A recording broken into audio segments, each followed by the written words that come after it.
ছোটবেলা থেকেই সাদা শাড়ি পরতে দেখি। আমার জন্মের 8 মাস পরে হঠাৎই আমার বাবা চলে যেতেছিলেন।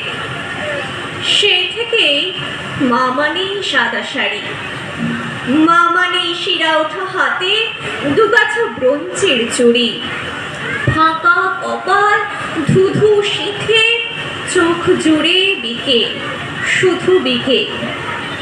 মার একটা বাক্স ছিল, একটাই সেকেলে ট্রাক। মাঝে মাঝে মা যখন খুলতো বাক্সটা, ঝপ করে ন্যাপথলিনের গন্ধ উঠে আসতো ভেতর থেকে। আমি জোর করে এটা সেটা নাড়াচাড়া করে দেখতাম। কি সুন্দর একটা সিঁদুরের কৌটো। মা বলতো, খুকি, তোর বিয়ের সময় তোকে দেব এটা। কি সুন্দর ঝলমলে একটা বেনারসি। মা বলতো, তোর বিয়ে হলে তখন তোকে দেব। কি দারুণ দেখতে একটা সাবানের কেস। মা বলতো, এটা তোর বাবা। এই বলে মা হঠাৎই আনমনা হয়ে পড়তো। সাবানের কেসটা হাতে নিয়ে চুপ করে কি যেন ভাবতো মা। আমি জিজ্ঞেস করতাম, এটা দেবে না মা?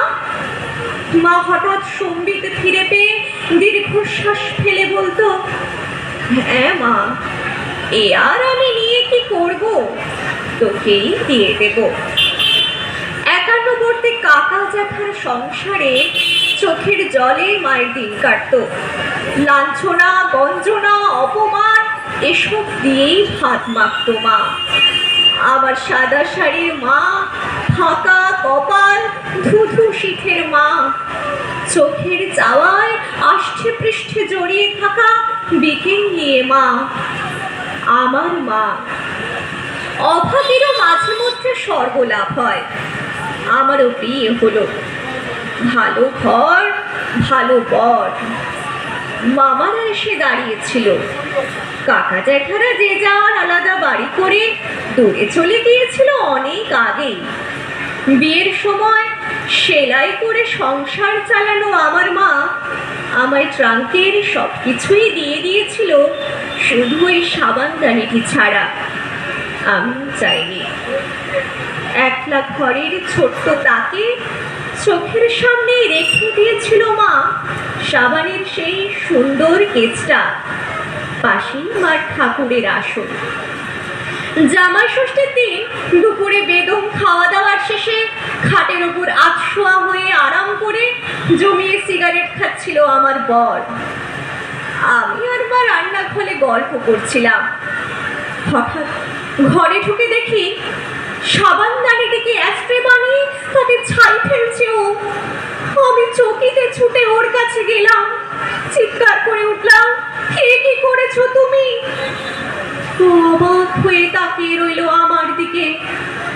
মা ঘরে ঢুকে বলল, কি হয়েছে, অমন চিৎকার করছিস কেন? তারপর দেখলো পুরো দৃশ্যটা। আমার সাদা শাড়ির মা, আমার ফাঁকা কপাল, ধুধু শিখের মা, দু চোখ জোড়া কুকু দিকে নিয়ে মা। ভালো করে দেখলো অনেকক্ষণ ধরে। তারপর বলল, ও মা, এতে এত বকাবকির কি আছে? যা, ওরকম করতে নেই। সাবানদানিটা এবার তুই নিয়ে যাস খুকি, ওটা তো তোকে দেবার কথাই ছিল। যা, চায়ের জলটা বসা।